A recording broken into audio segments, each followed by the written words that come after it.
I have a handful of ways that I sell my products, but drops are the main one. A drop basically is when I upload a whole lot of stuff onto my website and then sell it online and then I send it out. I've done this a lot of times, and because it's my main way of selling work, I've kind of got my process down. So I'm going to share that process with you today, and hopefully it will help you if you are starting your journey of selling things online, especially if you're a ceramicist. It's specific. It's a specific niche. So here we go. Basically, I do drops as a maker because it's an easier way for me to kind of just get everything out all at once. And it reduces the admin of having to have my shop open all the time. I do feel as though having the shop open all the time would be great and it would probably increase sales, but I just can't do it. I've got a job. I would prefer to focus on making rather than selling. I also make lots of different products. It's not always the same line that I'm updating. So I like to do individual ones rather than keep restocking the same thing. And I quite simply don't have the time or the resources. So I do it all in one, and then it's kind of like a week's worth of work to do this, and then it's done for a bit. So that's why I do it. Okay, we're going to do it in step by steps. So here we go. Step 1 is make a whole lot of stuff. Obviously, this is not just like a week's worth of work. This is like a few months worth of work. I have had a lot of fun making some new stuff, having a little experiment, making some new glazes, things like that. So it's quite nice to finally be able to share it. Step 2, plan and market. I'll go through my calendar and I will put in all the dates that I need to kind of be around for. So I've got like the photography date, I've got the edit date, I've got the upload date, and I've got enough time in there for marketing. This is kind of the beginning of my marketing push. So right at the start, I'll send an email out to my subscribers and just say, hey, I'm doing an update, keep an eye out. And I will also do some like social media posting and to start kind of generating a bit of interest and kind of like a save the date as well. You know, it's important that people know if it's a drop and they want to get their hands on something first, that they know when to do that. I've also got to think about shipping time. So obviously boxing all of this stuff up took quite a while. It took me all day yesterday. And as you can maybe see, I'm not quite done, but the courier is coming to pick them up today. So I have to be done quite soon.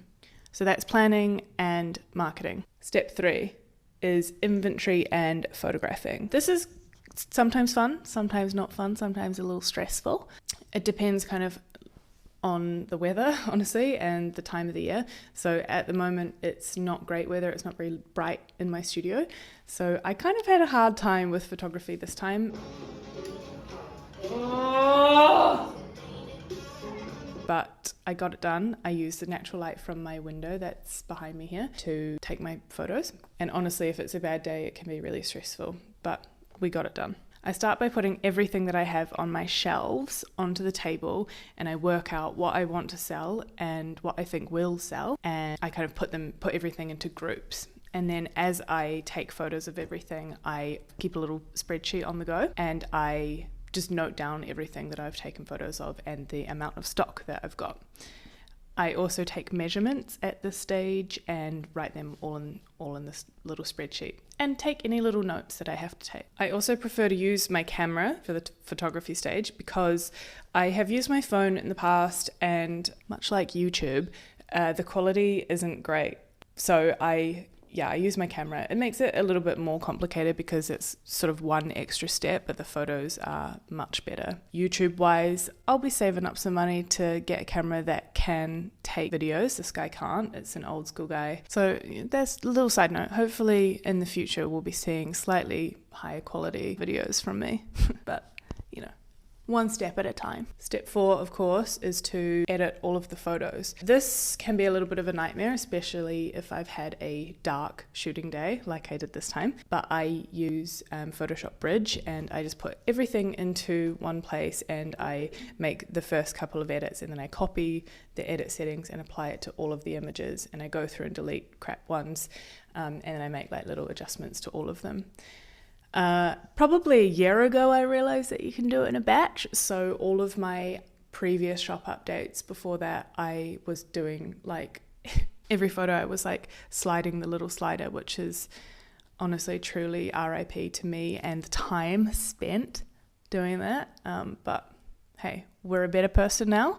Again, step-by-step process. I have worked out that is something I can do, so that's great news. I'm always paranoid that I'm not actually videoing. What a nightmare that would be. Step 5 is pricing. This is something that I think is quite difficult for a lot of people, and it has been difficult for me for a long time. Basically, the formula that you should use is time spent times your hourly rate plus materials and overheads, and that's like your cost price. You should multiply that by 2 to get your wholesale price. And then you multiply that by 2 again to get your retail price. And because I'm selling these essentially as retail, that should be my price here rather than my cost price. If I was selling to a retailer, then they would take my wholesale price. A note on this though, it's really difficult with ceramics to actually price that way. That's kind of like the formal way to do it. Honestly, the amount of time that you spend on a single piece of pottery, you can't really quantify that because stuff spends a lot of time drying on the shelves, and it spends like 4 days in a kiln over 2 firings, and it's really difficult to actually work out exactly how much hands-on time that you should be charging for. Plus all of the time it's taken to package these up. It takes 10 minutes per package if I'm going really quick. It just takes ages. So it's quite difficult to work out pricing. A lot of it is kind of vibe based, and I think I am undercutting myself a little bit with vibe based pricing, but I can't sell my stuff for hundreds of pounds because no one's going to spend hundreds of pounds on a cup. And I kind of want my stuff to be accessible to as many people as possible, but equally I have to make a living. I suppose pottery is a medium where you do it for the love and not the money. If I was doing it for the money, then I would be selling it for a lot more, or I would just have another job entirely. But I can kind of justify it because I have a few other different revenue streams. I've got a job, I've got my book, which makes a little bit of money, which you should buy. It's called Hand Built. You can get it in any good bookstore. I also teach. So yeah, there's a few different ways that I can make money. It's kind of my main thing that I do, the main thing that I want to do. It's my vocation, if you will. Step 6 is upload everything onto my website. I use Wix. I really like Wix. This is not a paid ad, but I've used a couple of other e-commerce website builder situations, and Wix is my favorite. I upload everything onto my website, onto the back end, and I put all the descriptions in, all the pricing, all the dimensions, all the photos that I've just taken, and obviously update the inventory. So that takes quite a while as well, maybe half a day or a day to do everything. Currently I've got jobs, so I just kind of fit it in wherever I can. Step 7 is more marketing and then go live. I use my email marketing list where I send a password out 30 minutes early to my subscribers, and I also am posting it on social media that it's going to go live soon.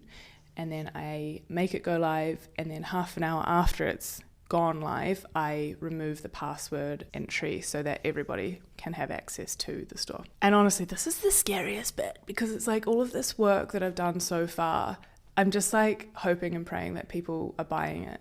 And it's really scary as well in the cost of living crisis. People can't afford luxury things like a beautiful handmade cup or whatever. It's difficult and terrifying, and then quite gratifying when orders do come in, and it makes me feel very grateful and really excited when they do start coming in. Step 8 is packing everything up. So yesterday I spent the day doing all of this, so printing out all my order forms and then packaging everything up.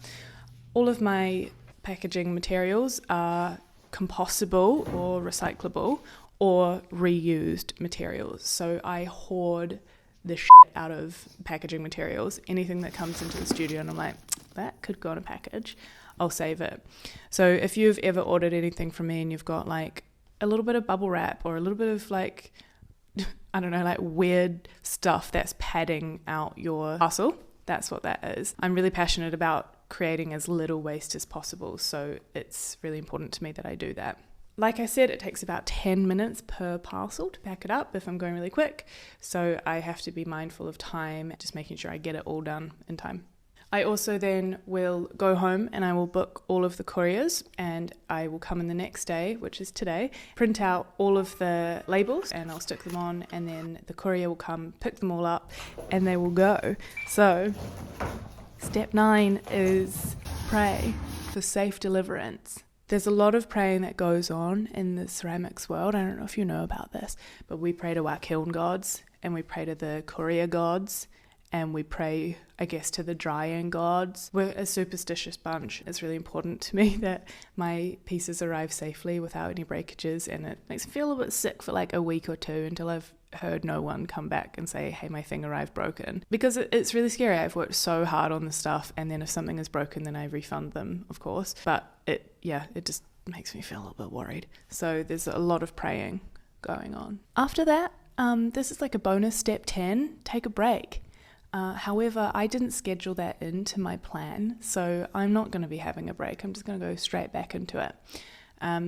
So that's up to you if you've got the time budget to have a little break. Absolutely recommend it. Okay, let's quickly recap. We make stuff, we plan the drop, we start the marketing. We take an inventory and we take photos of everything. We then edit all of the photos, we work out the pricing, and we upload everything onto our website. We do a little bit more marketing. We go live, we sell the stuff, ideally. We pack it all up, and then we send it all off, and we pray. Okay, that's it. If you are watching this on the date of release, the 26th of November 2023, there's still some items available to be purchased, and if you do purchase them, I'll pack them up on the 27th, on the Monday, and then they'll be shipped out on the Tuesday, the 28th. Up to you. Obviously, if you're watching this later, you're going to have to check. There might be some stuff on there, there might not be. Either way, you can sign up to my mailing list to get news of drops that are coming up, or I will be at the Independent Ceramics Market on the 9th of December, which you can come along to. It might be the 10th. I'll check. This is the real date that it is. If you're in London, it's in Peckham, so I would love to see you there. If not, look out for my next shop update. Thank you very much for joining me. Hope this has been helpful for you. It's been quite fun to document my process and break it down into step by steps. If you've got any questions, please leave them down below in the comments, and I will get back to you soon. Okay, goodbye. I love you.